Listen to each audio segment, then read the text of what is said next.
दोस्तों, आप सभी का एक बार फिर स्वागत है। आज से एक नई सीरीज स्टार्ट हो रही है जो सिर्फ यूपीएससी प्रीलिम्स के लिए होगी। और उस प्रीलिम्स को देखते हुए क्विक रिवीजन सीरीज होगी, जिसमें आज जो सीरीज है वो पहला सब्जेक्ट उसमें ज्योग्राफी का है, जिसमें इंडियन एंड वर्ल्ड ज्योग्राफी। अब इसमें क्या है, इसमें जो टॉपिक कवर करने वाले उसके बारे में आगे चर्चा करते हैं। तो मेरा नाम अमित है। इस सीरीज को मैं ही जारी करूँगा, और ये जो है आपको दोनों इंग्लिश लैंग्वेज में होगी, यानी इंग्लिश और हिंदी दोनों में आपको यहाँ पर मिलेंगे। तो जैसा कि मैंने बताया, ये जो सीरीज है ज्योग्राफी की, ये quick and comprehensive revision series है जो यूपीएससी प्रीलिम्स 2023 को देखते हुए है। अब बात कर लेते हैं इसमें क्या क्या हम कवर करने वाले हैं। तो इन 22 टॉपिक को, लगभग 22 टॉपिक है इसमें कवर करने वाले हैं। इसमें आपको पृथ्वी की उत्पत्ति, जियोमॉर्फोलॉजी और इंडियन ज्योग्राफी, ठीक है, इसके अलावा वायुमंडल की संरचना और संगठन, तो कुल मिलाकर, और विश्व जलवायु प्रदेश, oceanography, Indian monsoon, drainage system, soil, तो कुल मिलाकर ये सभी टॉपिक आपको जैसे हिंदी और इंग्लिश और हिंदी दोनों में आपको मिलेंगे। एक बात और बता दें, इसमें आपको जो भी मिलेगा बहुत संक्षिप्त रूप में, शॉर्ट नोट्स के रूप में मिलेगा, जो भी हम इस लेक्चर में डिस्कस करेंगे। लेकिन जो आपको पीडीएफ इसकी मिलेगी, उसमें आप देखेंगे आगे आने वाले स्लाइड में, तो उसमें आपको बहुत विस्तार पूर्वक नॉलेज दिया रहेगा। अगर आपकी इच्छा है पढ़ने की तो आप वहाँ से पढ़ सकते हैं। बहरहाल बात करें आपको इसकी पीडीएफ कहाँ से मिलेगी। आपको इसकी पीडीएफ हमारे टेलीग्राम चैनल पर स्टडी ऑन आईएएस पर मिलेगी। आप यहाँ से स्कैन कर सकते हैं, या डिस्क्रिप्शन बॉक्स में लिंक दी गई, आप वहाँ से जो है ज्वाइन कर सकते हैं। और अगर आपको थोड़ा सा भी पसंद आ रहा हो, ये ये जो टेस्ट सीरीज हमारी चल रही है सभी सब्जेक्ट की, आप प्लेलिस्ट से जाकर देख सकते हैं। और एक क्लास आपको पसंद रहा हो तो चैनल को ज़्यादा से ज़्यादा लोग पास शेयर कीजिए, लाइक कीजिए। और अगर बात करें टेस्ट सीरीज की, तो हम टेस्ट सीरीज चला रहे हैं जिसमें हम 5 से 6 हज़ार क्वेश्चन का कवर कर रहे हैं यूपीएससी प्रीलिम्स 2023 को देखते हुए, सभी सब्जेक्ट को लेकर, जिसमें लगभग 800 क्वेश्चन हम कर चुके हैं। ठीक है, आप प्लेलिस्ट में जाकर देख सकते हैं। तो सबसे पहले जो पहला चैप्टर है हमारा, ओरिजिन ऑफ अर्थ, ठीक है। सबसे पहले हम आपको दिखा दें कि कैसे हम ये लेक्चर लेने वाले हैं। इधर हिंदी लिखा है पहले स्लाइड में, और इधर लिखा है इंग्लिश। इसको अगल बगल इसलिए नहीं कर सकते क्योंकि हो सकता है कुछ लोग मोबाइल में और बड़े डेस्कटॉप में ना देख रहे हों, तो उनके लिए दिक्कत हो सकती है। इसलिए हमने हिंदी और इंग्लिश दोनों में जो है आपको स्लाइड में दे दिया। आपको जो भी समझ में आए, जिस लैंग्वेज में आप सहजता महसूस कर रहे हो, आप उसमें जो है आप देख सकते हैं। तो जो भी स्लाइड पहले आएगी तो उसको डिस्कस करेंगे, क्योंकि सेम चीज़ हिंदी और इंग्लिश में डिस्कस करने से टाइम ही बर्बाद होगा। तो अगर बात करें ओरिजिन ऑफ अर्थ की, तो सबसे पहले इसमें स्टार्ट होती है जो न्यूबुलर हाइपोथेसिस है उससे। यानी इसको हम स्पेसिफिक देखेंगे क्योंकि इससे बहुत कम ही क्वेश्चन आते हैं, लेकिन हम क्योंकि ज्योग्राफी स्टार्ट हो रही है तो ये सब देखना लाजमी है। तो निहारिका परिकल्पना की बात करें, इसे किसने दिया था? इमैनुअल कांट ने दिया था, और इससे बाद में लाप्लास ने इसे 1796 में संशोधित किया था। इसकी इस परिकल्पना के अनुसार क्या है, ग्रहों का निर्माण धीमी गति से जो परिभ्रमण यानी रोटेशन करने वाले पदार्थों के बादल से हुआ, जो सूर्य से संबंधित थे। ठीक है, 1950 में इसे पुनः जो है रूस के ऑटो स्मिट और जर्मनी के कार्ल स्वीजर द्वारा संशोधित किया गया। ठीक है, इसके बाद आया ग्रहण परिकल्पना 1900 में चैम्बरले और मेल्टन ने प्रस्तावित किया। ठीक है, तो ज़्यादा इसके बारे में आपको पढ़ना नहीं, यही इसका जो है इंग्लिश रूपांतरण है। ठीक है, फिर आई बिग बैंग थ्योरी, जो मॉडर्न थ्योरी है, ये आपको देखना है। ठीक है, बिग बैंग थ्योरी, इसे निहारिका परिकल्पना भी कहा जाता है। इस सिद्धांत को 1920 के दशक के अंत तक जॉर्ज हेनरी लेमेत्र द्वारा प्रस्तावित किया गया। एडविन हबल टेलीस्कोप, जिसके देखेंगे हबल टेलीस्कोप जिसके नाम पर है, एडविन हबल के नाम पर, 1920 में क्या किया, एडविन हबल द्वारा इसके साक्ष्य प्रस्तुत किए गए, जिसमें कहा गया कि हमारा ब्रह्मांड निरंतर जो है फैल रहा है।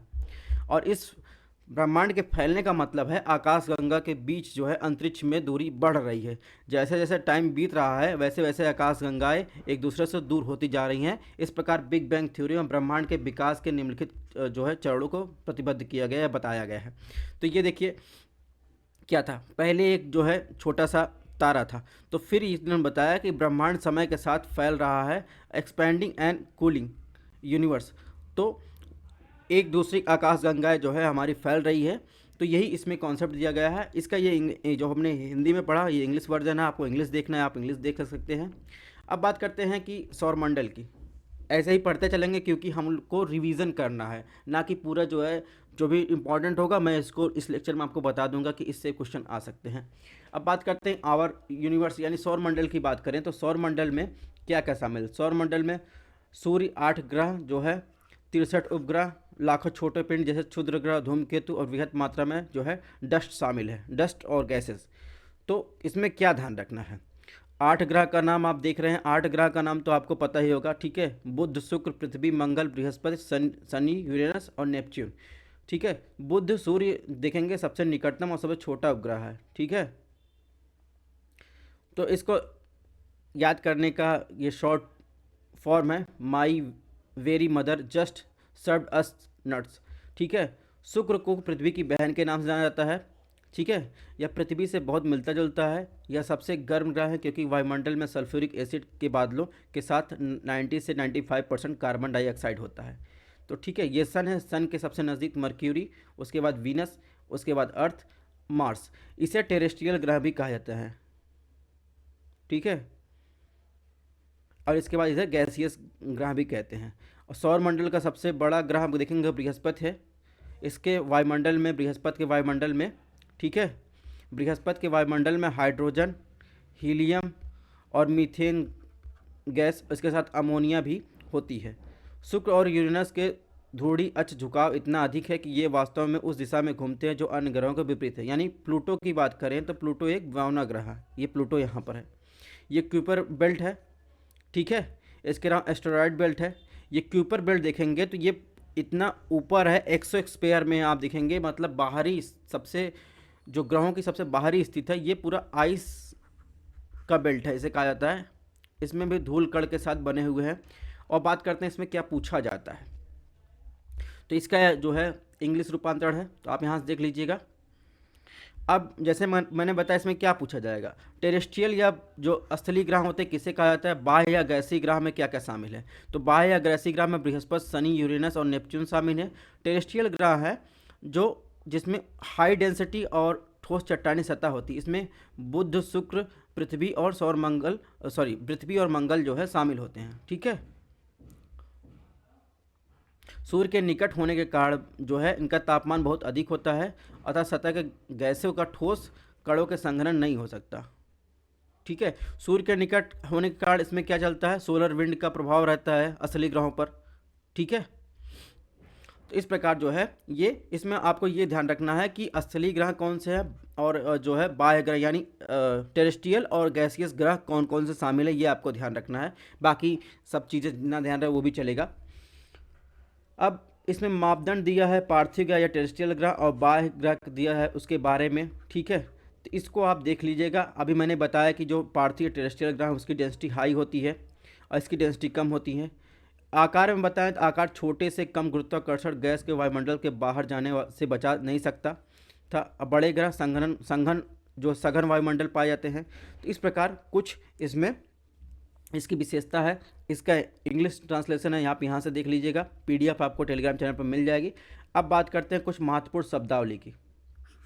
जैसे आप क्षुद्र ग्रह जो होते हैं, क्षुद्र ग्रह को जो है इंग्लिश में क्या कहते हैं, आपको देखना हो इंग्लिश वाला ट्रांसलेशन आपको आगे मिल जाएगा। एक सेकंड, स्लाइड भी कभी कभी धोखा दे देती है। ये छोटे ग्रह होते हैं, ये क्या होता है, एक छोटी चट्टानी वस्तु जो सूर्य की परिक्रमा करते हैं। और हमारे सौरमंडल अधिकांश क्षुद्र ग्रह मुख्य रूप से क्षुद्र ग्रह पेटी एस्टेरॉयड बेल्ट कहते हैं, ठीक है। एस्टेरॉयड बेल्ट के नाम से जाना जाता है। जो टेरेस्ट्रियल और गैसियस के बीच हैं वो एस्टेरॉयड बेल्ट है, ठीक है। यानी मंगल बृहस्पति के बीच के क्षेत्र में पाए जाते हैं। जैसे मैंने बताया ये कहाँ है क्षुद्र ग्रह, ये एस्टेरॉयड बेल्ट है, ये इसे ही क्षुद्र ग्रह कहते हैं, ठीक है। इसको आपको ध्यान रखना है।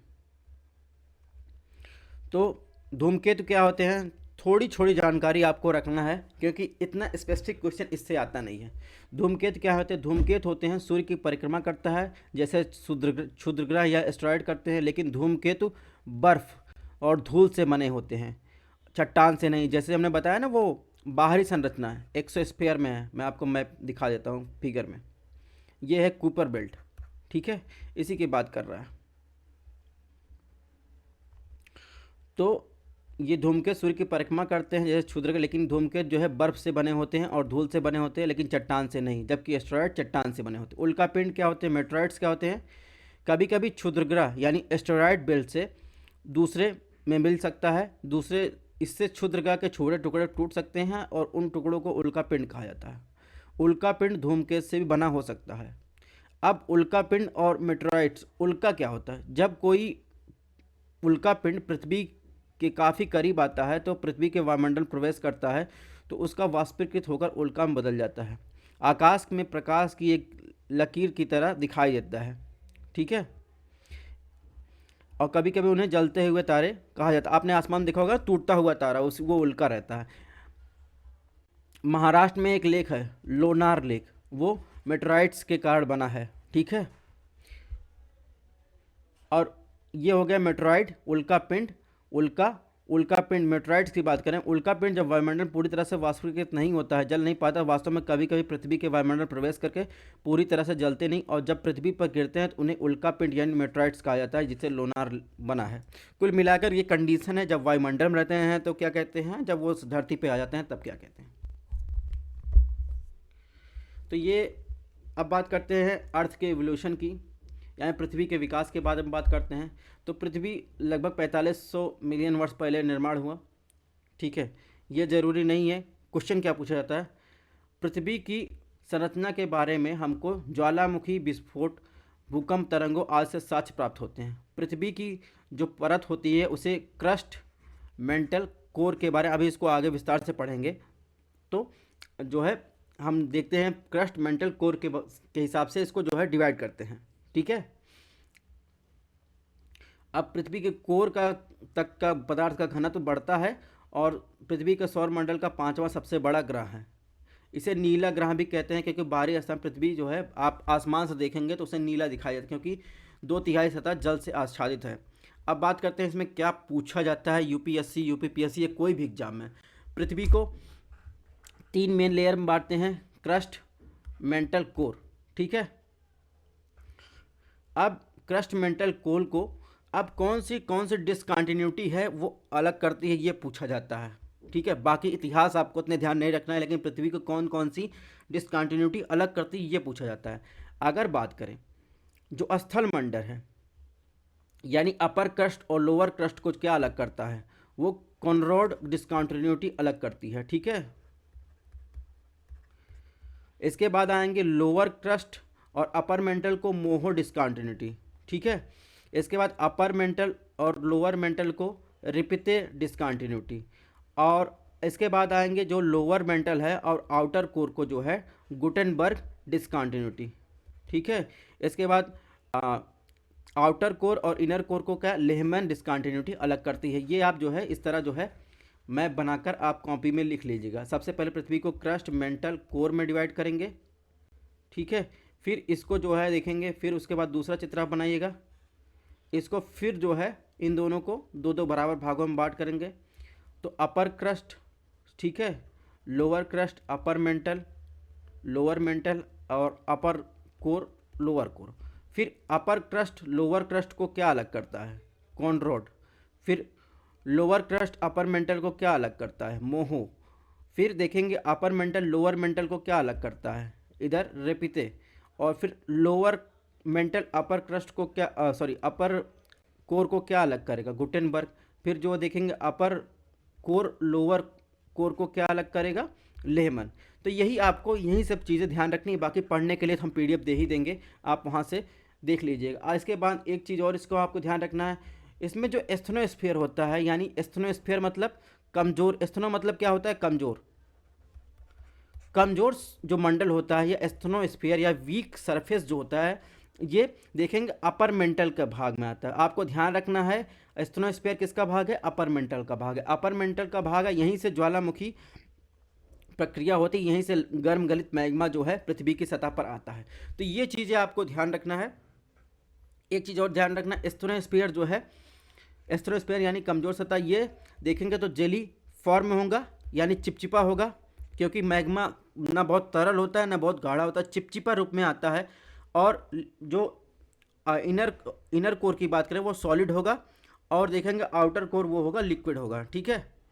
और मेंटल पूरा का पूरा ठोस है सिवाय अपर मेंटल को छोड़कर, ठीक है। क्रस्ट दो टाइप के होते हैं। क्रस्ट जो बना है पृथ्वी का क्रस्ट, उसमें देखेंगे महासागरी, महासागरी और महाद्वीपी, महाद्वीपी कॉन्टिनेंट, महाद्वीपी को मिलाकर क्रस्ट कहते हैं। तो एक क्रस्ट हो गया महासागरी क्रस्ट, एक हो गया महाद्वीपी क्रस्ट, ठीक है। ये आपको ध्यान रखना है कि क्रस्ट जो है महासागरी और महाद्वीपी दोनों को मिलाकर क्या कहते हैं, क्रस्ट कहते हैं। अब वहीं डिवाइड करने के लिए महासागरी क्रस्ट हो जाएगा, महाद्वीपी क्रस्ट हो जाएगा, उसको दो भाग। एक बात और ध्यान रखनी है, महाद्वीपी क्रस्ट की डेंसिटी कम होगी और जो महासागरी क्रस्ट की डेंसिटी ज़्यादा होगी। ये भी कॉमन सेंस आपको ध्यान रखना है, हमेशा दिमाग में आपको ध्यान रखना है कि डेंसिटी महासागर के ज़्यादा होगी अपेक्षा महाद्वीप की। इसीलिए देखते होंगे कि महाद्वीप प्लेट के नीचे महासागरी प्लेट जो है सबडक्ट होती होगी। तो ये पूरा लेक्चर है नहीं, तो आप जहाँ पढ़े होंगे एक बार रिवीजन के लिए आपको ध्यान जो है दिमाग में रखना है ये चीज़, ठीक है। मैंने बता ही दिया ये क्रस्ट मेंटल कोर के बारे में। क्रस्ट को सियाल कहते हैं जिसमें महासागरी महाद्वीपी होता है। मेंटल को क्या कहते हैं, सीमा कहते हैं, और इसे निफे कहते हैं, ठीक है। निफे में आयरन निकिल इस प्रकार देखेंगे। तो इसमें देखिए, इसमें भी विस्तार जो मैंने बताया वही इसमें विस्तार पूर्वक लगा है, मोह डिस्कॉन्टिन्यूटी क्या क्या अलग करता है, ठीक है। तो ये ध्यान रखना है। जो क्रस्ट होता है, एक चीज़ और ध्यान रखना है, उसकी डेंसिटी कितनी होती है, 2.7 ग्राम, ठीक है। अब उसके बाद जब मेंटल की डेंसिटी 3.4 ग्राम और कोर की डेंसिटी आप देखेंगे तो इसकी डेंसिटी देखेंगे जब सतह से नीचे की तरफ आएंगे, एक बार और ध्यान रखना है, सतह से नीचे की तरफ आएंगे तो डेंसिटी में वृद्धि होगी। तापमान में भी लगातार वृद्धि नहीं, लेकिन तापमान में वृद्धि होती है, ठीक है। स्पेसिफिक जानकारी इसमें लिखा है, आप देख सकते हैं, क्योंकि रिवीजन सीरीज है तो रिवीजन सीरीज में आपको इतना जो है डिटेल में चर्चा नहीं करना है। तो इसके इंग्लिश रूपांतरण, आप इंग्लिश रूपांतरण देख सकते हैं। इसके बारे में हम लोग चर्चा कर ही चुके हैं, क्या क्या इसमें ध्यान रखना है। और विभिन्न जो सीमा हमने बताया, ये डिसकंटिन्यूटी, कॉनरॉड की बात करी, मोहो की बात करी, रिपीति की बात करी, गुटेनबर्ग, लेहमन की बात करी, उनको याद रखने के लिए एक ट्रिक है। अगर आपको न याद रखना हो तो मोहरिक, रेपिति, गुटेनबर्ग, मोहरिक, रेपिति, गुटेनबर्ग, लेहमन, ये डिसकंटिन्यूटी मतलब अलग करते हैं। तो इसको याद करने के लिए मे राम गाइड लक्ष्मण, मे राम गाइड लक्ष्मण, यानी मे मतलब मोहो, राम मतलब रेपति, और गाइड मतलब गुटेनबर्ग, और एल, एल का लेहमन, जी का गाइड का जी, आर का राम का आर, मे का एम। यानी आपको याद रखने के लिए ये याद रखना है, मे राम गाइड लक्ष्मण, ठीक है। तो इसमें पहला पहला लेटर ले लेंगे तो आपको डिसकंटिन्यूटी आपको पता चल जाएगा। अब पृथ्वी की जो केमिकल कंपोजिशन है उसके बारे में बात करते हैं। पृथ्वी का जो, पृथ्वी पर देखेंगे जो आयरन है वो सबसे प्रचुर मात्रा में पाया जाता है। इसके बाद क्या पाया जाता है, ऑक्सीजन, सिलिकॉन, मैग्नीशियम। अब कितना परसेंट पाया जाता है आप इस चार्ट से देख सकते हैं। लेकिन अगर हम केवल क्रस्ट के बारे में बात करें तो ऑक्सीजन सबसे प्रचुर मात्रा में पाया जाता है पृथ्वी के क्रस्ट यानी ऊपरी सतह पर। उसके बाद सिलिकॉन और एल्युमिनियम और लोहा, ठीक है। ये कंपोजिशन आपको ध्यान रखना है। इसके अलावा अगर बात करें वहीं वायुमंडल के कंपोजिशन की बात करें, उसमें क्या पाया जाता है, सबसे ज़्यादा नाइट्रोजन पाया जाता है 78%, ठीक है। एक सेकंड रुकिएगा।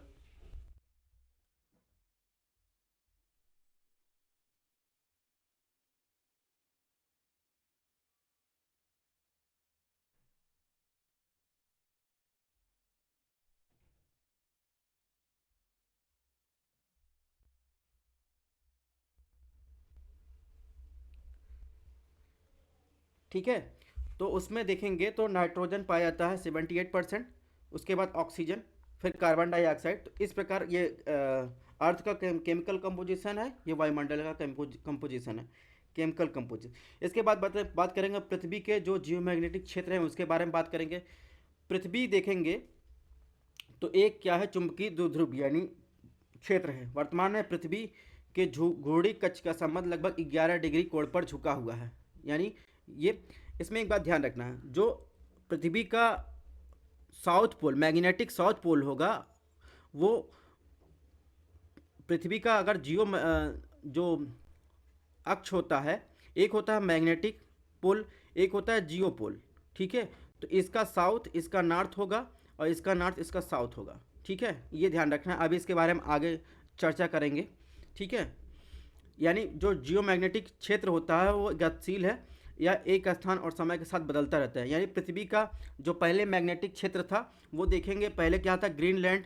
ग्रीनलैंड से धीरे धीरे आप देखिए रशिया की तरफ बढ़ रहा है, आपने न्यूज़ में सुना होगा, वही मैग्नेटिक क्षेत्र के बात कर रहा है। अब पृथ्वी पर भूचुंबकीय क्षेत्र के कारण की बात करें तो पृथ्वी का भूचुंबकीय क्षेत्र पृथ्वी के बाहरी कोर यानी आउटर कोर की बात करें, ठीक है, आउटर कोर, ठीक है, आउटर कोर में देखेंगे तो पिघले हुए जो है मिश्रित लौह धातुओं का संचरण होता रहता है।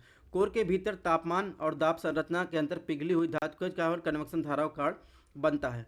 तो तरल लोहा के प्रवाह से जो होते हैं तो विद्युत धाराओं यानी मैग्नेटिक जो करंट होती है उनका प्रभाव उत्पन्न होता है, जो बदले में क्या होता है, मैग्नेटिक क्षेत्र में उत्पन्न हो जाती है। ठीक है, तो ये मैं बता रहा था। नॉर्मल पोलरिटी की बात कर रहे कि रिवर्स पोलरिटी होती है। ठीक है, यानी नॉर्मल पोलरिटी में देखेंगे तो एक होता है मैग्नेटिक फील्ड होता है। तो मैग्नेटिक फील्ड क्या होता है, पृथ्वी के अंदर जो भी लौ आयरन मटेरियल है उनके पिघलने का कन्वेक्शन करंट के कारण जो भी घूर्णन के कारण जो भी गति हो रही है उसके कारण जो है इसके जो है मैग्नेटिक क्षेत्र में परिवर्तन हो जाता है, क्योंकि एक समय के साथ क्या होता है इसका परिवर्तन होता रहता है। तो इधर देख रहे होंगे मैग्नेटिक नॉर्थ पोल और मैग्नेटिक साउथ पोल।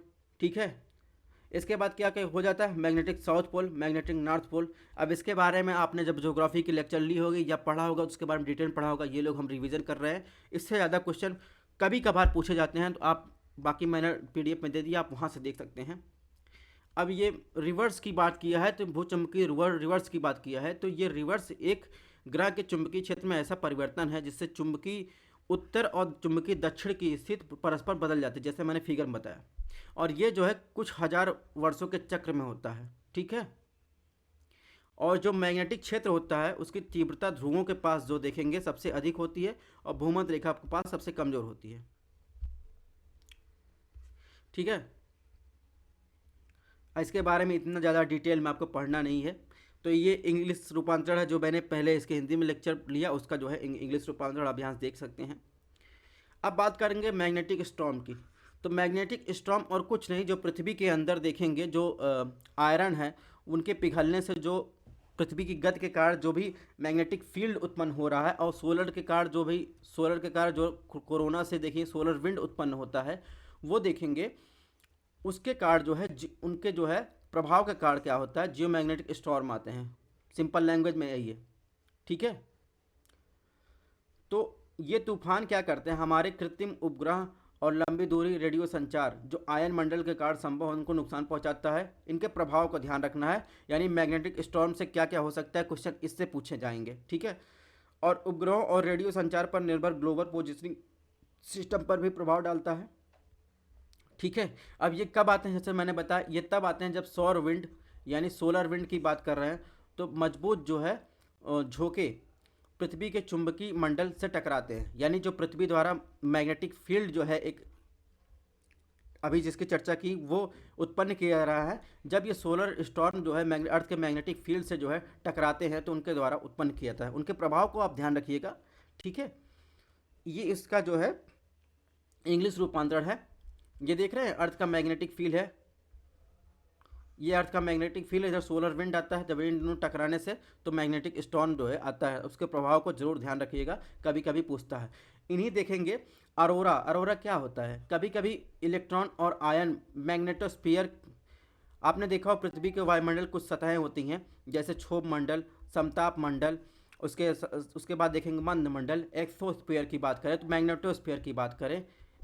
ठीक है, उसमें क्या होता है वायुमंडल में आ जाते हैं तो वायुमंडल में नाइट्रोजन और ऑक्सीजन के अणुओं को आवेशित करते हैं, ये आवेशित कणु प्रकाश उत्पन्न करते हैं जिसे अरोरा के रूप में। अब एक बात इसमें और क्या ध्यान रखना है, ये कहाँ होते हैं, मैग्नेटोस्फीयर में होते हैं। और दूसरा क्या ध्यान रखना है, जो आपको नॉर्थ हेमिस्फीयर में यानी आर्कटिक क्षेत्र में आपको क्या अरोरा बोरियालिस उसे कहा जाता है, और साउथ में अंटार्कटिका क्षेत्र में जो होता है उसे अरोरा ऑस्ट्रियालिस कहा जाता है। बस इतना चीज़ आपको कॉन्सेप्ट में ध्यान रखना है बस, और कुछ नहीं ध्यान रखना है। बाकी तो आपने पढ़ा ही होगा, एग्ज़ाम आपको पास करना है, आपको PhD नहीं करनी है। अब एक चीज़ और आपको बता दें, पृथ्वी के बारे में हमने इतना अध्ययन किया, अब पृथ्वी की शेप के बारे में बात कर लेते हैं। पृथ्वी के शेप के बारे में थोड़ा सा देखेंगे। पृथ्वी का शेप जियोइड होता है, यानी गोलाव होता है, ठीक है। और गोलाव किस लिए होता है? ये पृथ्वी का देखेंगे जो भूमध्य रेखा वाला सिरा है वो उभरा हुआ है और पोल वाला सिरा चपटा हुआ है, ठीक है। जब पृथ्वी पश्चिम से पूर्व की तरफ गति करती है तो देखेंगे पृथ्वी के अंदर क्यों ऐसा होता है। एक कारण ये भी, पृथ्वी के अंदर जो भी मटेरियल है, लौह मटेरियल है, उनके घूर्णन का तरफ वो भी जो है घूमते हैं। तो पृथ्वी के केंद्र की तरफ आपने ये ध्यान रखता होगा कि केंद्र से एक बाहर की तरफ फोर्स लगता है, एक अंदर की तरफ फोर्स लगता है। जब पृथ्वी सूर्य के चारों तरफ घूम रही है, अगर पृथ्वी सूर्य का खिंचाव ही बल पृथ्वी को खींच रहा होता और उसके अपोजिट कोई बल नहीं लग रहा होता तो अब तक जाकर पृथ्वी सूर्य से टकरा गई होती है, लेकिन उसके अपोजिट ही बल लगता है। तो उनके फलस्वरूप क्या होता है, जब सेंटर में क्या होता है, जो देखेंगे फोर्स लगता है उसके कारण देखेंगे, और जो पृथ्वी के अंदर जो भी मटेरियल उसके कारण क्या होता है, पृथ्वी की जो है सतह उभर जाती है, एक कारण ये है। और उनकी अपेक्षा देखेंगे पोलर पर क्या होता है, ये चपटी हो जाती है। इसके बारे में चर्चा आपने पढ़ा ही होगा, अब क्योंकि रिवीजन सीरीज है इसमें ज़्यादा चर्चा करेंगे नहीं। अब बात करते हैं पृथ्वी की आंतरिक संरचना की सूचनाओं के बारे में, यानी आपको कैसे पता चलेगा पृथ्वी के अंदर जो है ये संरचनाएं कैसे होती हैं, ठीक है।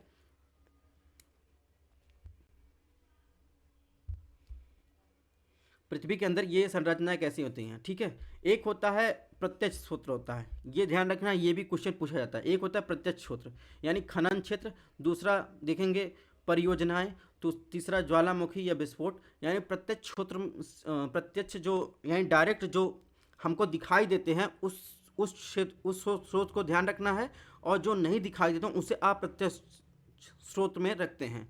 तो ये क्वेश्चन पूछा जाता है पृथ्वी की आंतरिक संरचना के बारे में अप्रत्यक्ष स्रोतों में कौन कौन शामिल नहीं है, या पृथ्वी की आंतरिक संरचना के बारे में प्रत्यक्ष स्रोतों में कौन कौन शामिल नहीं है या शामिल है।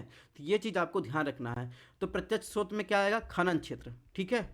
यानी पृथ्वी पर अभी तक लगभग 12 किलोमीटर की खुदाई आप देखेंगे वो कोला प्रायद्वीप में रशिया में की गई है, ठीक है।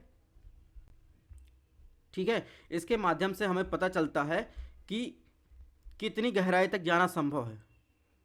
अगर बात करेंगे सबसे आसानी से उपलब्ध होने वाले ठोस धरातल चट्टान जो हमें खनन क्षेत्र से प्राप्त होते हैं, दक्षिण अफ्रीका में अगर सोने की खदानों की बात करेंगे 3 से 4 किलोमीटर की गहराई जितनी है, और इस गहराई के आगे जाना संभव नहीं है।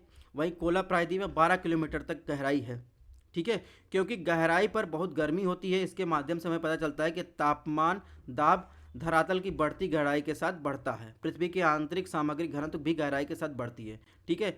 जो टेम्परेचर होता है, प्रेशर जो होता है पृथ्वी के अंदर जाने पर क्या होता है, बढ़ता है, और डेंसिटी में भी वृद्धि होती है पृथ्वी के अंदर जाने पर। तो ये आपका कॉन्सेप्ट बन गया, यही आपको ऐसे बनाकर फिगर ये चीज़ ध्यान रखना है, ऐसे ही आपको बना के रखना है ताकि इतना पढ़ना न पड़े।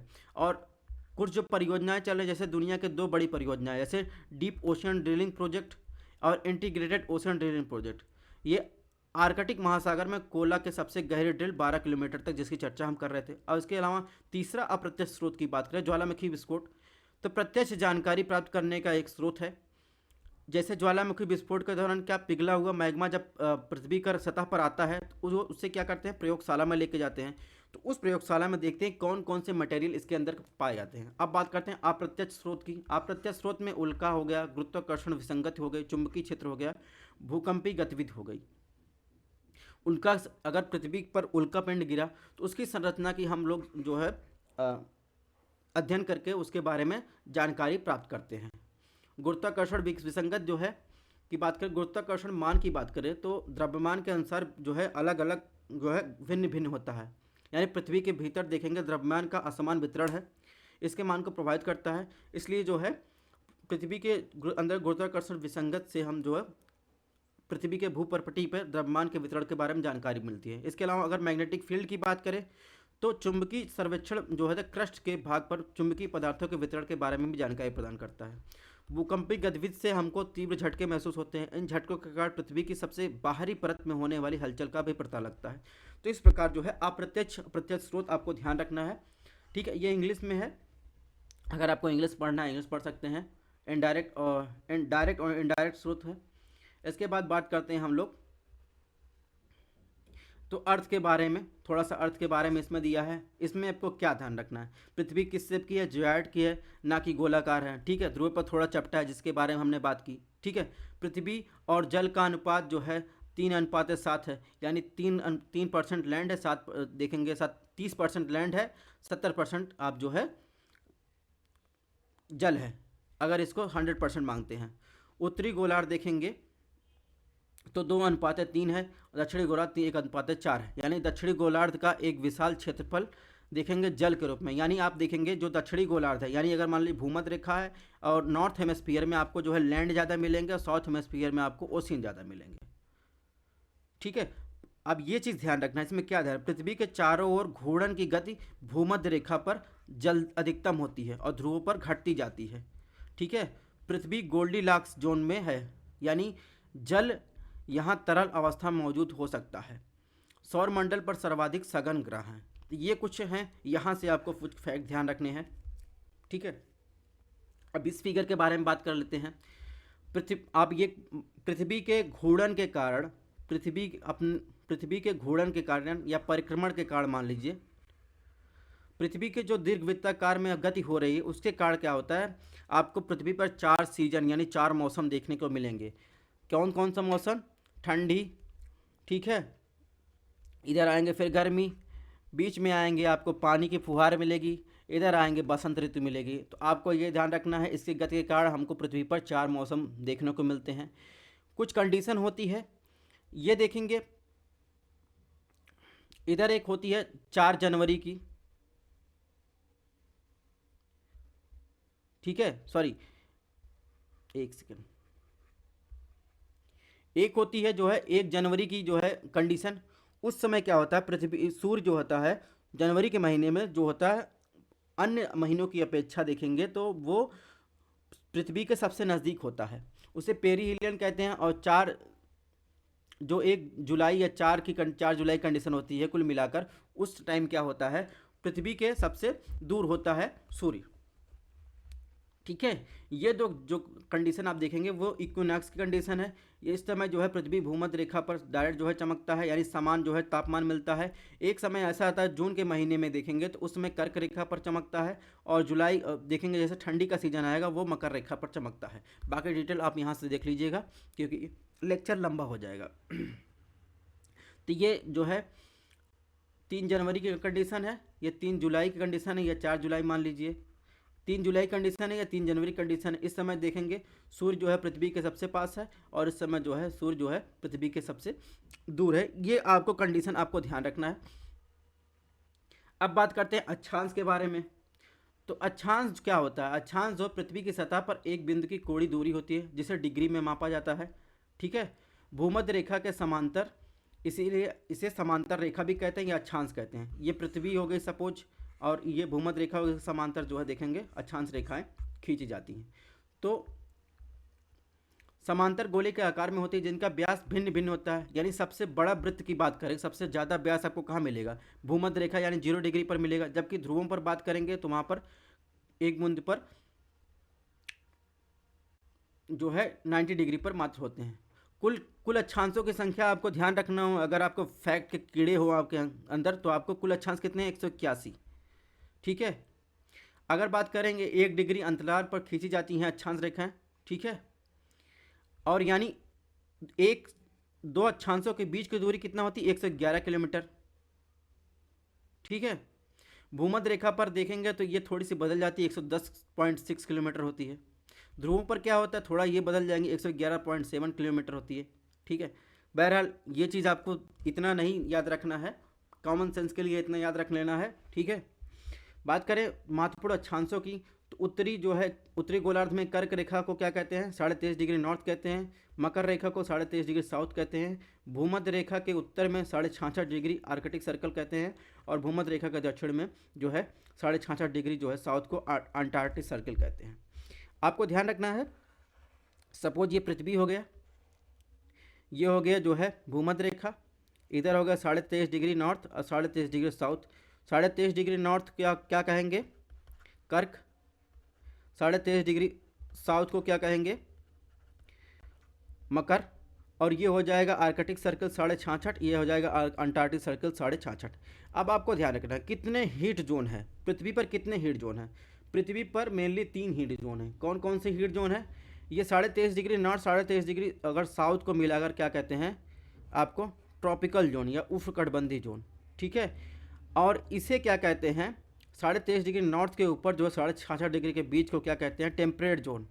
ठीक है, उसके बाद 66.5 डिग्री के ऊपर 90 डिग्री तक क्या कहते हैं, पोलर जोन। यानी 3 हीट जोन है, मेनली 3 हीट जोन है, ये आपको ध्यान रखना है। ठीक है, तो जो चीज़ जानने लायक है उसके बारे में हम बता देंगे।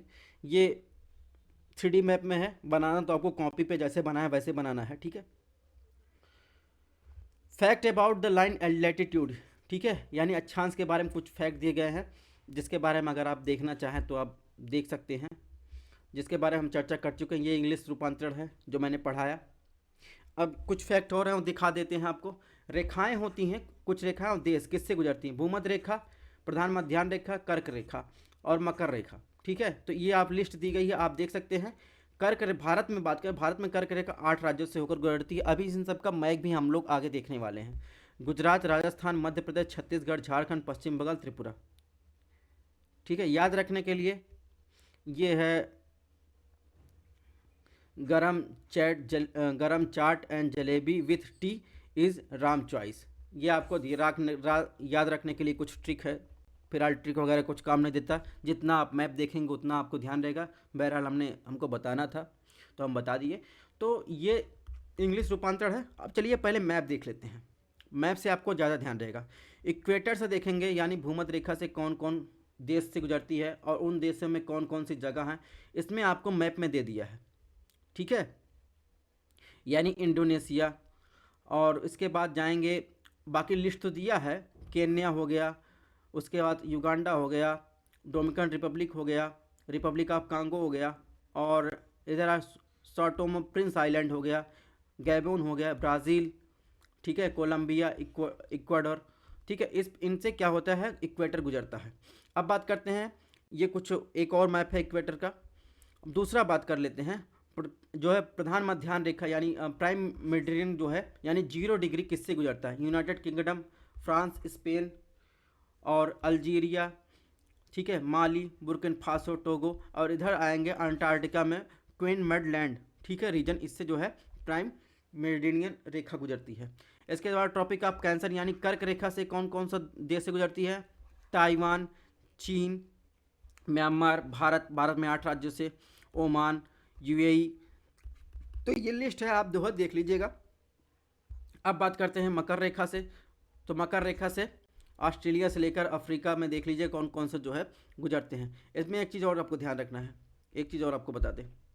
आप देख रहे होंगे कि इसमें इन सब में जो है अफ्रीका एक ऐसा देश है जिससे कर्क रेखा, भूमध्य रेखा और मकर रेखा गुजरती है। ठीक है, और वहीं साउथ अमेरिका से क्या गुजरता है, इक्वेटर और मकर रेखा। तो ये भी आप ध्यान रखेंगे तो ज़्यादा सही होगा। अब बात करते हैं देशांतर रेखा में। देशांतर रेखा जो है पूर्व से पश्चिम में 0 से 180 डिग्री तक जो है अलग अलग होता है, जिन्हें मध्याह्न भी कहा जाता है। प्रधान मध्याह्न रेखा जो है 1884 में शून्य मध्याह्न के प्रधान मध्याह्न रेखा के रूप में चुनने का फैसला किया गया, जो लंदन के ग्रीनविच के रॉयल एस्ट्रोनॉमिकल ऑब्जर्वेटरी से होकर गुजरता है। ठीक है, एक चीज़ ये ध्यान रखना है, भूमध्य रेखा से ध्रुवों की ओर जाने पर देशांतरों के बीच दूरी घटती है। भूमध्य रेखा पर अधिकतम होती है दूरी।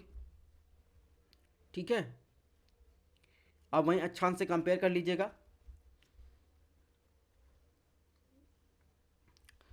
अंतर्राष्ट्रीय तीर्थ रेखा की बात करें तो 180 डिग्री जो होती है उसे अंतर्राष्ट्रीय तीर्थ रेखा, प्रधान मध्याह्न रेखा 0 डिग्री को कहते हैं। अंतर्राष्ट्रीय तीर्थ रेखा को 180 डिग्री देशांतर को अंतर्राष्ट्रीय तीर्थ रेखा कहते हैं।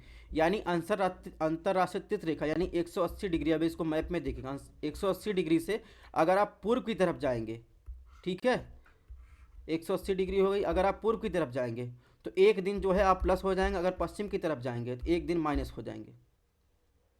ठीक है, अब हमको दिखा देते हैं, ये तो प्राइम मेडिटेरियन रेखा होगा, ये 180 डिग्री आप देखेंगे, ये अंतर्राष्ट्रीय तीर्थ रेखा। यहाँ से अगर आप देखेंगे तो ये माना जाता है एक पूर्व की तरफ जाएंगे तो एक दिन माइनस, और उसके बाद पूर्व पश्चिम की तरफ जाएंगे एक दिन, पूर्व की तरफ प्लस हो जाएंगे, पश्चिम की तरफ माइनस हो जाएंगे। ठीक है, ये 180 डिग्री देख रहे हैं, यही है अंतर्राष्ट्रीय तिथि रेखा। अब बात करते हैं लॉन्गिट्यूड की बात, ये इंग्लिश में देख रहे हैं कि हिंदी में चर्चा कर ही चुके हैं। मानक समय की बात करें तो भारत का मानक समय 82.5 डिग्री। मानक समय क्या होता है? मानक समय होता है कि विभिन्न मध्याह्न स्थानों का स्थानीय मान जो है अलग अलग निकालने के लिए जो है इसे निर्धारित किया जाता है। अगर भारत की बात करें तो गुजरात के द्वारिका और असम के डिब्रूगढ़ के स्थानीय समय में लगभग 1 घंटा 45 मिनट का अंतर होता है। भारत का मानक समय 82.5 डिग्री है, ईस्ट है। ठीक है,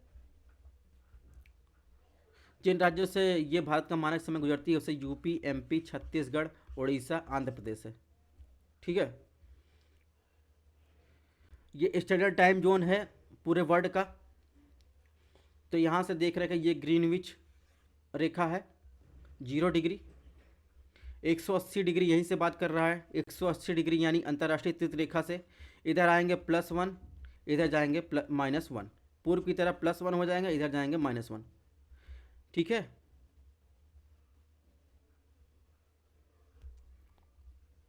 ये भारत का है, यहाँ से 82.5 डिग्री जो है गुजरता है भारत का मानक रेखा।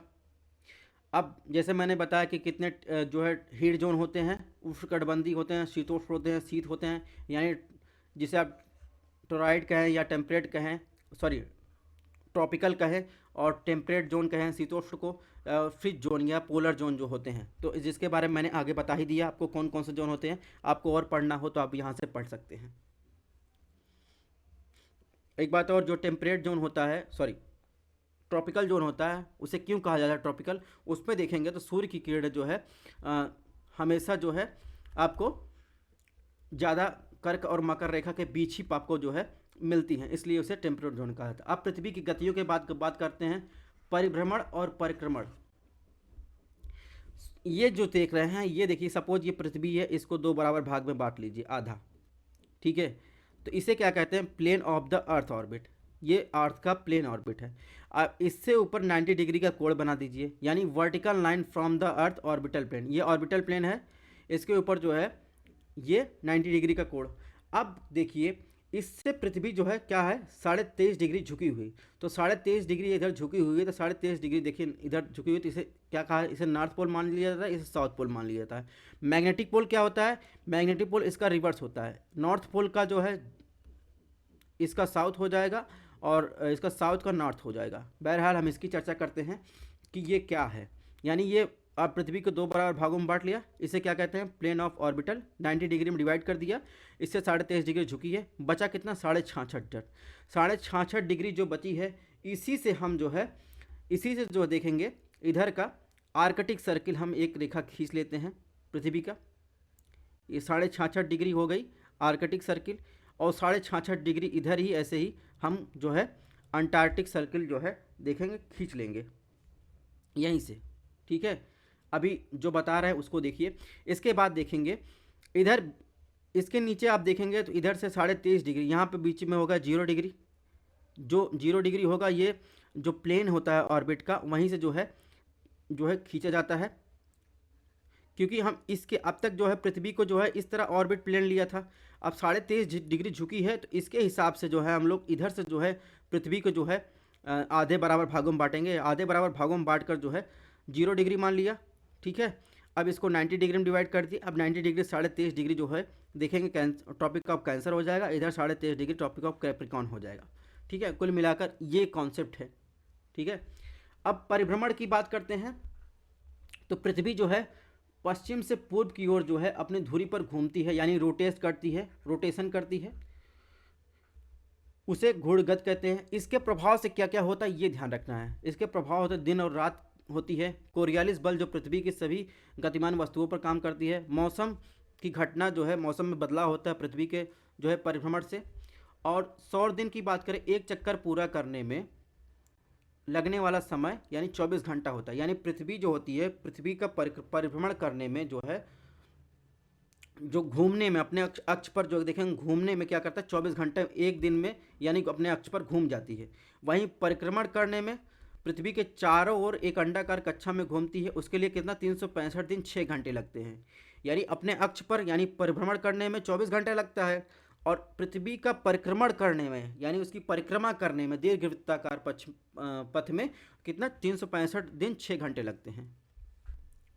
ठीक है, यही चार परिक्रमण जब 4 साल में पूरा करती है, जो 6 घंटे के हिसाब से देखेंगे तो 24 दिन हो जाएगा, 6 चौक 24, तो उसे चार वही 1 घंटा एक्स्ट्रा हो जाता है, वही लीप ईयर में हो जाएगा।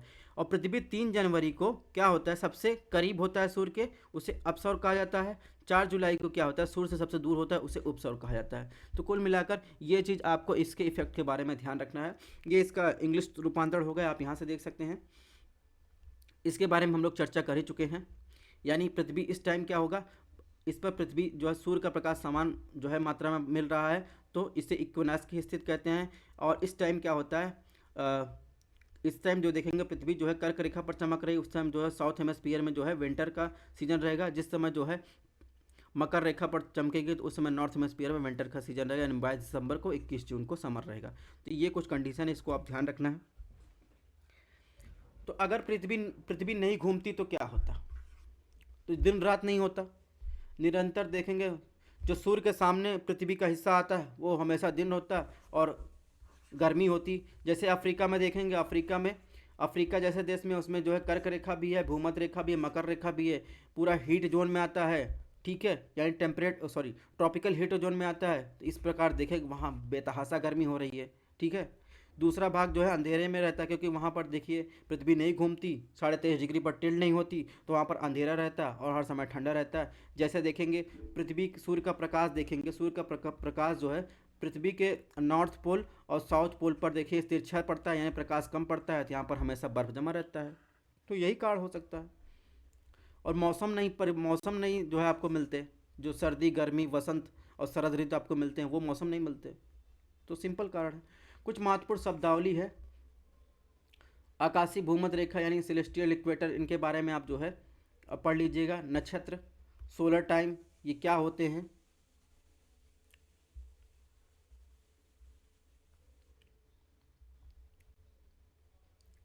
अब बात करते हैं आयनक यानी सोल्स्टिस क्या होता है। सूर्य किसी भी एक उष्णकटिबंधीय पर एकदम सीधे रोशनी प्रदान करता है, इसे ही आयनक कहते हैं। यानी उत्तरी गोलार्ध का एक बड़ा हिस्सा सूर्य के प्रकाश प्राप्त करता है। भूमध्य रेखा के उत्तरी क्षेत्रों में गर्मी होती है।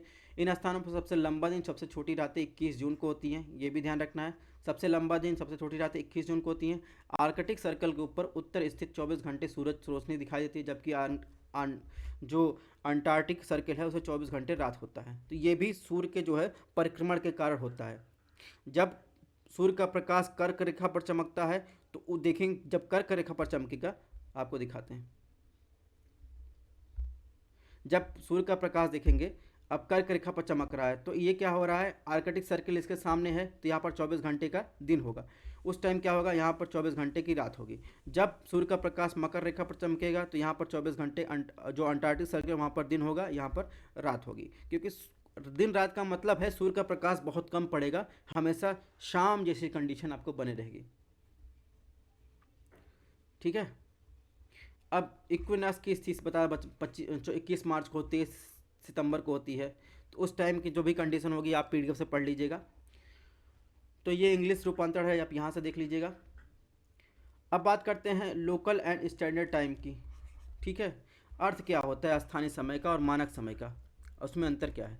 स्थानीय समय का तात्पर्य सूर्य की गति के आधार पर निर्धारित किए जाने वाले स्थानीय समय से है। मानक समय क्या होता है, एक ही मध्याह्न पर पड़ने वाले स्थानों में एक निश्चित किए जाने वाले समय से किसी देश में कानून द्वारा निर्धारित किए जाते हैं। जैसे भारत में 82.5 डिग्री जो है निर्धारित किए गए।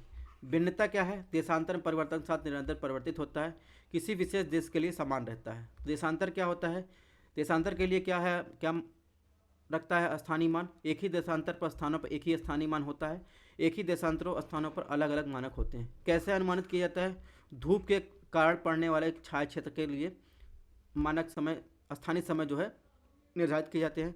टाइम जोन होता है जो मानक समय को निर्धारित करता है। तो ये ग्रीनविच मीन है, जिससे जो है इंग्लैंड के रॉयल ग्रीनविच वेधशाला में 0 डिग्री देखेंगे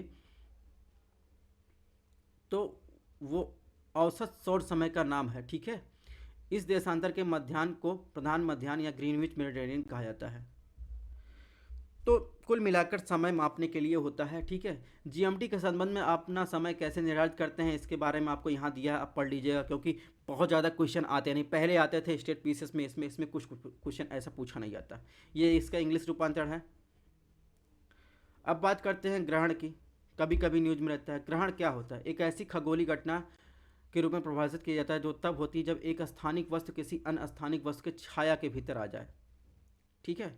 ग्रहण तब लगता है जब कोई भौगोलिक वस्तु जैसे चंद्रमा या ग्रह किसी अन्य भौगोलिक वस्तु की छाया में चले जाते हैं। पृथ्वी पर दो प्रकार के ग्रहण होते हैं, चंद्र ग्रहण, सूर्य ग्रहण। अब सूर्य ग्रहण की बात करें, सूर्य ग्रहण कब लगता है?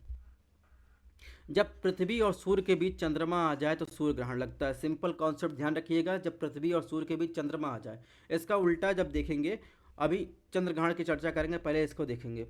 जब सूर्य के सामने चंद्रमा से गुजरता है तो सूर्य ग्रहण होता है। ये अमावस्या के दिन होता है।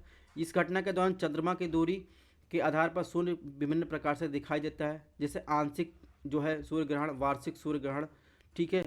तीसरा संपूर्ण सूर्य ग्रहण, इसके बारे में जो है आप लोग देख लीजिएगा। आंशिक सूर्य ग्रहण कब होता है? जब केवल एक हिस्सा जो है ढक जाए, यानी पृथ्वी एकदम सीधे में नहीं होती। वार्षिक सूर्य ग्रहण यानी जो है आपको एक सर्किल दिखाई देगा, गोल्डन रिंग की तरह दिखाई देता है इसमें जो है सूर्य पृथ्वी से, और सूर्य चंद्रमा पूरी तरह से जो ढक जाए, सूर्य और चंद्रमा जो है पृथ्वी एक सीधी रेखा में हो। तो ये कुछ कंडीशन है, आप इसको देख लीजिएगा।